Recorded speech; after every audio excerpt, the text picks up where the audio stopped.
আসসালামু আলাইকুম ওয়া রাহমাতুল্লাহি ওয়া বারাকাতুহু। ইন্নাল হামদালিল্লাহ ওয়াস সালাতু ওয়াস সালামু আলাইকা ইয়া রাসূলুল্লাহ। আম্মা বা'দ। সম্মানিত দর্শকবৃন্দ, আজকে আপনাদের সামনে আলোচনা করব সেটি হলো ডক্টর মুজাফফর বিন মহসিন, আহলে হাদিসের বিরাট বড় পণ্ডিত এবং শায়েখ। তিনি বই লিখেছেন চমৎকার করে, জাল হাদিসের কবলে রাসূল সাল্লাল্লাহু আলাইহি ওয়াসাল্লামের সালাত। অনেক সুন্দরভাবে বইটি লিখেছেন, নাম দিয়েছেন অনেক সুন্দরভাবে, জাল হাদিসের কবলে রাসূল সাল্লাল্লাহু আলাইহি ওয়াসাল্লামের সালাত। কিন্তু বইটির ভিতরে অনেক জাহালতে ভরপুর। আজকে আপনাদের সামনে, আমি যেহেতু ছোট মানুষ, এজন্য ছোট্ট একটি জাহালত নিয়ে আলোচনা করব। সেটি হলো, তার এই বইয়ের 110 নাম্বার পৃষ্ঠার মধ্যে তিনি লিখেছেন, মসজিদের দেয়ালে আল্লাহ ও মোহাম্মদ লিখা। অর্থাৎ আপনাদের গ্রামগঞ্জে কিংবা পাড়া মহল্লায় যেই মসজিদগুলো রয়েছে, সেখানে এক পাশে টাইলসের মধ্যে আল্লাহ এবং আরেক পাশে লেখা থাকে মোহাম্মদ। তো এইভাবে যদি আপনারা লিখেন, তাহলে এই ডক্টর মুজাফফর বিন মহসিন তিনি ফতোয়া দিয়েছেন, যা পরিষ্কার শিরক। এই যে আপনারা মসজিদের মধ্যে আল্লাহ এবং মোহাম্মদ একসাথে লিখতেছেন, এটা নাকি শিরক। কত বড় জাহালতপূর্ণ কথা এবং বেয়াদবিমূলক কথা, গোস্তাকে রসুলদের কথা শুনুন, যা পরিষ্কার শিরক। এই যে দেখুন, কালো কালি দিয়ে লেখাগুলো আন্ডারলাইন করে দেওয়া হয়েছে এই বইয়ের 110 নম্বর পৃষ্ঠা। তো শুনুন, সে তার বইয়ের মধ্যে যেভাবে লিখেছে হুবাহুব পড়ে আপনাদেরকে শোনাই। তিনি লিখতেছেন, আল্লাহ ও মোহাম্মদ লেখা প্রায় মসজিদে দেখা যায়। এটা শিরকি আকিদার কারণে সমাজে চালু আছে। এই যে আপনারা আল্লাহ এবং মোহাম্মদ লিখে রাখছেন, এটা নাকি শিরকি আকিদা, অর্থাৎ আপনাদের আকিদার মধ্যে শিরক আছে, এই কারণে আপনারা এটা লিখে রেখেছেন। এর দ্বারা আল্লাহ ও মোহাম্মদ সাল্লাল্লাহু আলাইহি ওয়াসাল্লামকে সমমর্যাদার অধিকারী সাব্যস্ত করা হয়েছে। নাউজুবিল্লাহ। আমরা নাকি এই যে মসজিদের মধ্যে এক পাশে আল্লাহ আর এক পাশে মোহাম্মদ লিখছি, এটা নাকি আমরা আল্লাহ এবং রসুলকে সমমর্যাদার মনে করি। অর্থাৎ আমাদের ভিতরে কি নিয়াত আছে, এটা জোর করে উনি আমাদের নিয়াতের মধ্যে বসাই দিল, কি যে আমরা আল্লাহ এবং রসুলকে সমমর্যাদার অধিকারী মনে করি। এই ব্যাখ্যা করার অধিকার মুজাফফর বিন মহসিন সাহেব, আপনার প্রতি শ্রদ্ধা রেখেই বলতেছি, এই অধিকার আপনাকে কে দিয়েছে?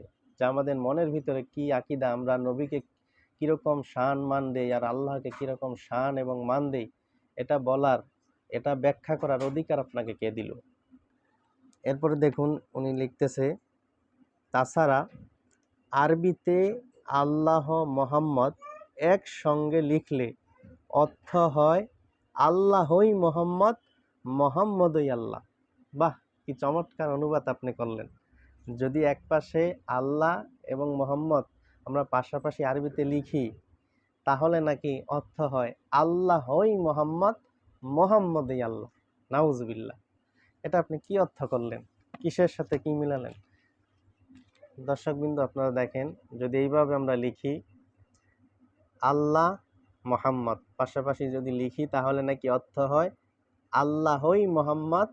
আবার মোহাম্মদ এবং আল্লাহ যদি পাশাপাশি লিখি, তাহলে নাকি অর্থ হয় যে মোহাম্মদই আল্লাহ।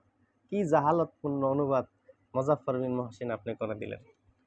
দেখুন, এই পাশে লেখা আছে বাকারাতুন এবং শাতুন, অর্থাৎ পাশাপাশি। বাকারাতুন মানে হচ্ছে গাভী বা গরু, শাতুন মানে বকরি।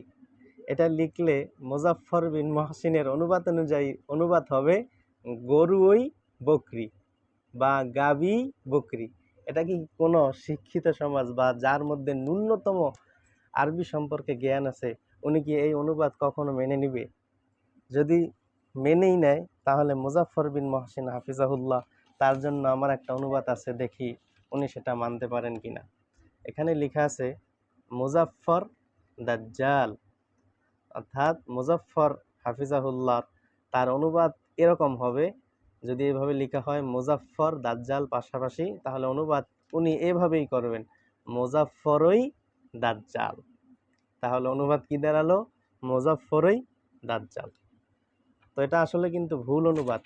এই অনুবাদটা করা হয়েছে মুজাফফর বিন মহসিন হাফিজাহুল্লাহর অনুবাদের ডিকশনারি দেখে দেখে, ওইখান থেকে আমরা এই অনুবাদটা করেছি। আসলে এটা সঠিক নয়। কারণ আল্লাহ এবং রাসূল, আল্লাহ হলেন খালেক, তিনি সৃষ্টিকর্তা, আর আল্লাহর হাবিব সাল্লাল্লাহু আলাইহি সাল্লাম হলেন মাখলুক, তিনাকে সৃষ্টি করা হয়েছে। তো স্রষ্টা আর সৃষ্টি কোনোদিনই এক হতে পারে না, এটাই আমাদের দৃঢ় বিশ্বাস এবং আকীদা। আমরা এই আকীদাই লালন করে মহব্বতের সাথে সম্মানের সহিত একপাশে আল্লাহ এবং তার সাথে মুহাম্মদ সাল্লাল্লাহু আলাইহি সাল্লাম লিখি।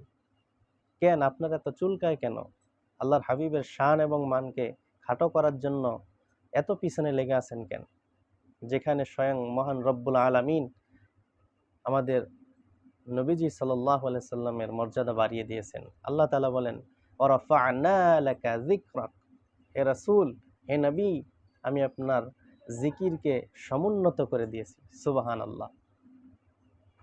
কি আযান, কি ইকামত, তাশাহুদ ওয়াল খুতবা, যেখানে আপনি তাকান সব জায়গায় কিন্তু আল্লাহর নামের পাশে আমাদের নবীর নাম পাওয়া যায়। আল্লাহর যেখানে স্মরণ, সেখানেও আল্লাহ তাআলা সেট করে দিয়েছেন তার রাসূলের স্মরণকে ওয়াজিব করে দিয়েছেন। সুবহানাল্লাহ। আমরা কি আকীদা লালন করি সেটা না জেনে আপনি আপনার মন মতন ব্যাখ্যা করে আপনার এই বইয়ের মধ্যে আপনি লিখে দিবেন যে এটা শিরকি আকীদার কারণে সমাজে চালু হয়েছে। এই অধিকার কিন্তু আপনাকে মুসলমানরা আপনার হাতে তুলে দেয় নাই, যে তাদের কি আকীদা সেটাকে আপনারা ভুল ব্যাখ্যা করে এই সমস্ত জাহালাতপূর্ণ বইয়ের মধ্যে আপনারা সেটাকে ছড়িয়ে দিবেন মুসলিম সমাজে। এটা কখনো মেনে নিতে পারি না। তা আল্লাহ তাআলা আমাদের সকলকে এই সমস্ত জাহেলিয়াতের থেকে উদ্ধার করুক, রক্ষা করুক। আল্লাহুম্মা আমিন।